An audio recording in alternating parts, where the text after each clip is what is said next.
Folks,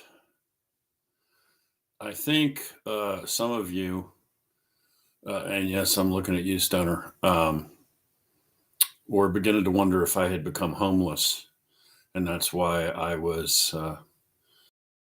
constantly going live from outdoors somewhere. So, just to demonstrate that that's not true, we're going to do this inside today. And no, I did not have to break a window and climb in. So, we're going to try, by the way, going forward as we continue these things, we're going to try to narrow down the time frame as much as we can for doing these, so folks get a little more predictable schedule and allow folks to send in questions and engage live. So if you've got topics you want me to address or responses or questions or follow up or anything you want to contribute, then please feel free to do that. A number of miscellaneous things this morning. First of all, House Bill 300. So there is a bill being fast tracked in Harrisburg in the House of Representatives. And the number, if you want to look it up online, is House Bill 300. If you're not aware, I suspect most people are aware, you can go online and go to the website for the legislature and punch in House bills or Senate bills and bring up the text of the bills and find out the exact status, where they are, who introduced them, who's sponsoring them, where they are in the entire process. After a piece of legislation gets introduced, it gets referred to committee, and then eventually, it may or may not come out of committee, but has to go to committee first, and then we'll go through hearings at committee and then back to the floor, and obviously through a process in whichever chamber introduced it initially, and then it has to move to the other side. So Senate bills then have to go to the House versa. Anyway, House Bill 300. House Bill 300 is a bill, very aggressive, very radical bill that has been introduced. The usual shtick, which is to say it's all couched in terms of equality and justice and all kinds of verbiage that makes it hard for the average American to think, hey, there's, basically puts you in a position where you feel like I got to support this because this all sounds like good stuff and I got to get behind it. And that's deliberate, right? That's the way this is done. There's never a bill introduced that says, the title is Taking Your Rights Away or Radically Transforming America's Society. It's always couched in terms of truth, justice, apple pie, hot dogs, Chevrolet, this kind of stuff. So House Bill 300 is all couched in this term, in these kind of terms. This is a bill to make sure all Americans are treated equally. Here's the rub, right? The concept of being treated equally in terms of not being discriminated against, being allowed your constitutional rights and so forth, I think is something we can all get behind. And if you have a problem with that, I don't really know where to go with that conversation, because that's about as American as you get. Equality doesn't necessarily always mean the same. And maybe that sounds counterintuitive, but it's really a matter of common sense. So let's just bring this down to brass tacks. You are in high school and you're getting ready to go to gym class, and everybody is going to have an opportunity to participate in gym class and play sports and art and changed and all the stuff that goes with that. But the boys are going to go into one locker room and the girls are going to go into another locker room. And then they are generally going to participate in sports, in most cases, separately. Same thing with restrooms, right? The guys are going to go into one room, the ladies into another. Everybody has access to facilities. They're all being treated equally. Not being treated the same. Not all going into the same room. And there are some really basic constructs of society, the way we order ourselves, personal space, safety, privacy, all kinds of stuff that are all balled up here together. Okay, so what this House bill does is push really a very aggressive, very radical agenda, which is to strip away all of that and make it impossible for you to continue to make these normal common sense distinctions that are really just part of the fabric of our society. So, quite literally, if this bill becomes the law of the land, it's in the House now, but it's being fast tracked. It's being pushed really, really aggressively. And again, that's that. I mean, none of this is accidental. That is deliberate. It is being moved very quickly in the hope that before anybody really focuses on it, it becomes the law. And what this bill does, would do, would be change the law in the state of Pennsylvania. So it would make it impossible for you to continue to make these kinds of distinctions. Now, this is stuff that if somebody was talking about this a few years ago, that, hey, part of the Democratic Party agenda is they're literally going to make it so your teenage daughter has to shower with some biological male, most of us probably would have reacted to that by saying, yeah, okay, that's good, buddy. That's crazy talk. That's some conspiracy theory. Relax. And I think, unfortunately, a lot of us are still having trouble catching up with that. We're still in that mode of feeling like, okay, yeah, there's some crazy people out there talking about these kinds of things, but it's not that big a deal. Relax, calm down. These are isolated cases. This is fringe stuff. That's not where we are anymore.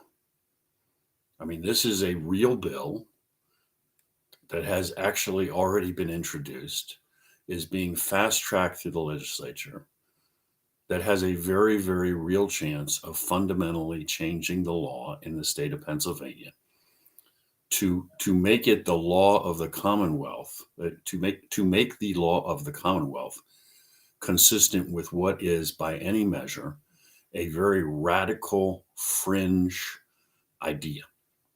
There's no majority of Pennsylvanians who really think it's a good idea for the teenage boys and girls to be showering together at the high school, or want to have to worry about their daughter being in a restroom with a guy, or for that matter, want to deal with it themselves, that want to go to the health club. A lady doesn't want to go to the health club and have to worry about the fact that she's going to be showering next to some guy and expected to change from. There's nothing close to a majority of Pennsylvanians to support this. But what we have here is a very, very aggressive, very loud, very well organized, and well financed minority pushing a really, really radical agenda. So House Bill 300, on that issue, you need to be contacting your representative.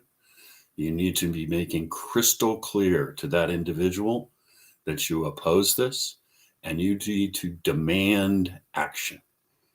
If there's a bottom line for everything that we're saying these days, it is demand action.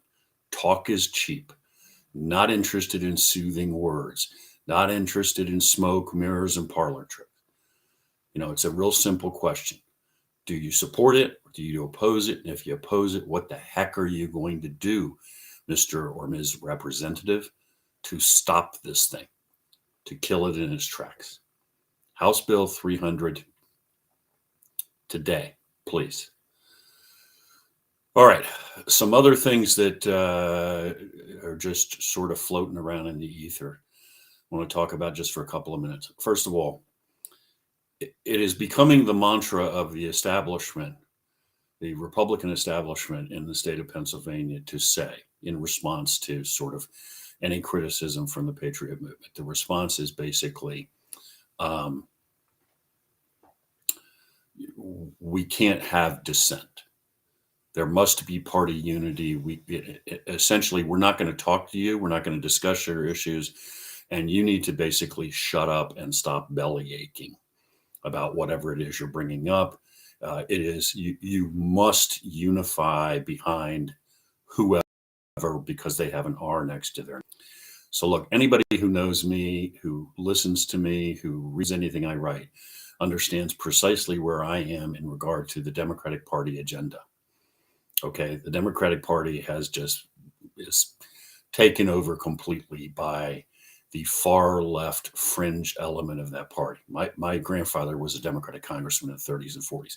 I can guarantee you, if Charles Isaiah Faddis was alive today and looked at this Democratic Party, he'd say, I have no idea what the heck this is.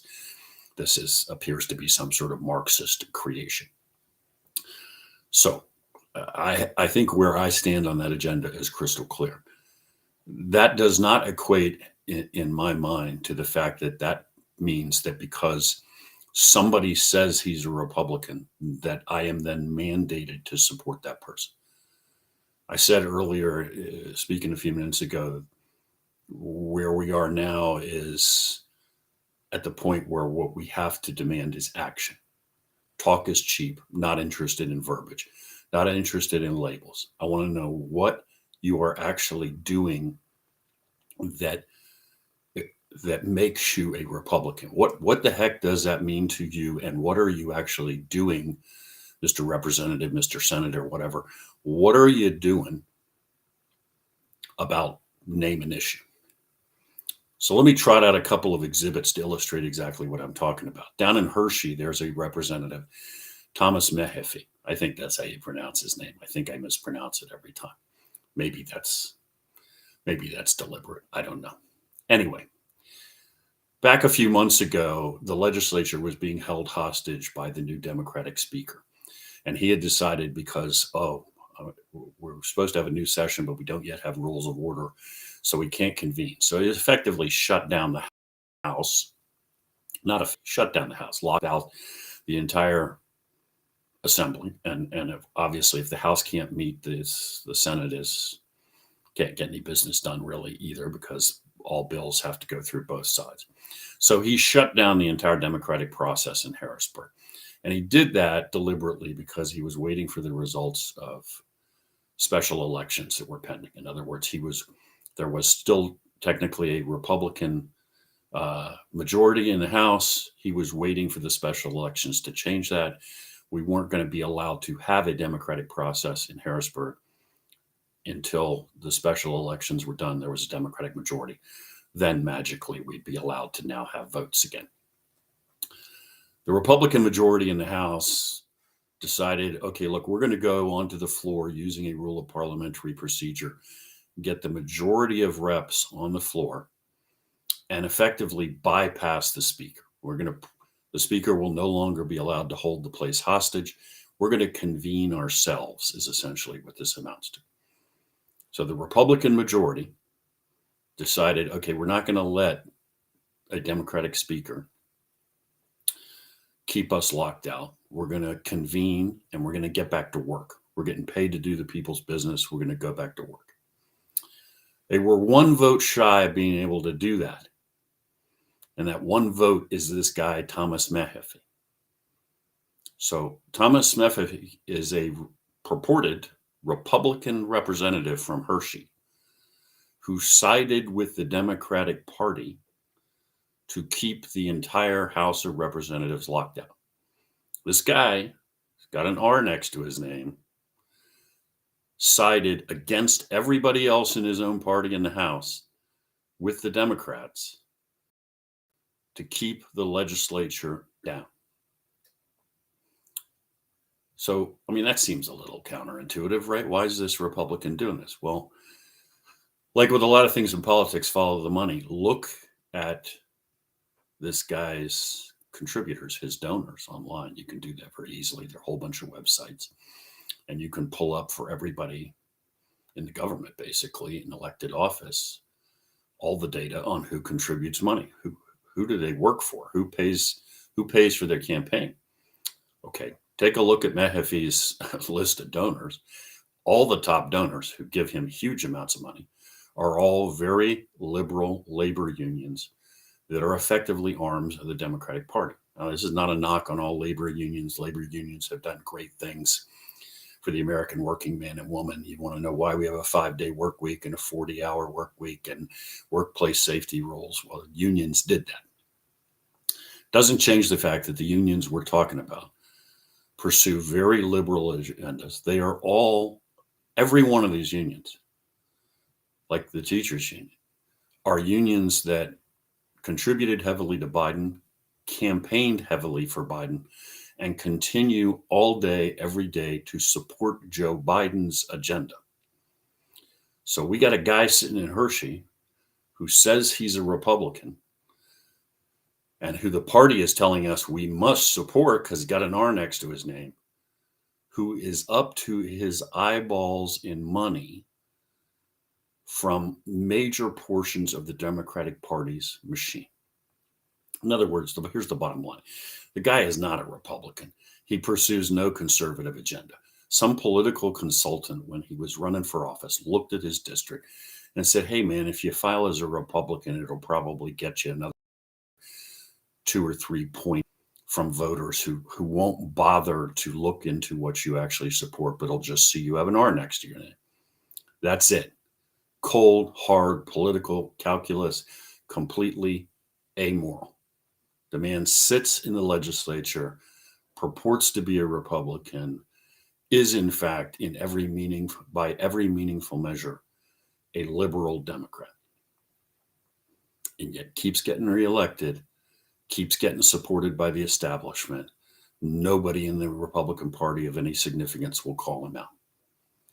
So bottom line here, folks, don't talk to me about I got to support anybody because they got an R next to your name. I don't care what they say, and I don't care what posturing they do. Show me what the individual has done, right? Kim Ward out in Westmoreland County, one of the top Republicans in the Senate. She gave us mail-in voting. She's never done anything, hadn't lifted a finger to take us back to in-person voting, hasn't responded to any requests of any kind to do anything in election integrity. But I'm supposed to support her? I don't think so. Last thing I'm going to say before I sign off for today. Look, this is a long, hard fight. It's real easy to get discouraged. I get it. Stay in the fight, folks. And stop feeling like you got to win this war on your own. Teddy Roosevelt said something to the effect of, do what you can with what you have where you are. Just identify something you can do in the real world, not just talking, complaining, texting, messaging, something meaningful you can do in the real world, and just go do it. Go to your school board meeting and call them out on transgender transition plans. Speak your mind, stand up on your own 2 feet like an American. And when they won't do what you need them to do, then run and throw them out and take the seat yourself, or campaign for somebody else, and apply that same logic at every level, all the way up the line, man. Just, you're awake, you see the problem. Now, the challenge is to do something about it. And you're not going to get there by being discouraged, and you're not going to get there just by complaining. Stand up, put your hands on the controls, take back the republic. Make the change. Do what you can with what you have where you are. Talk again soon.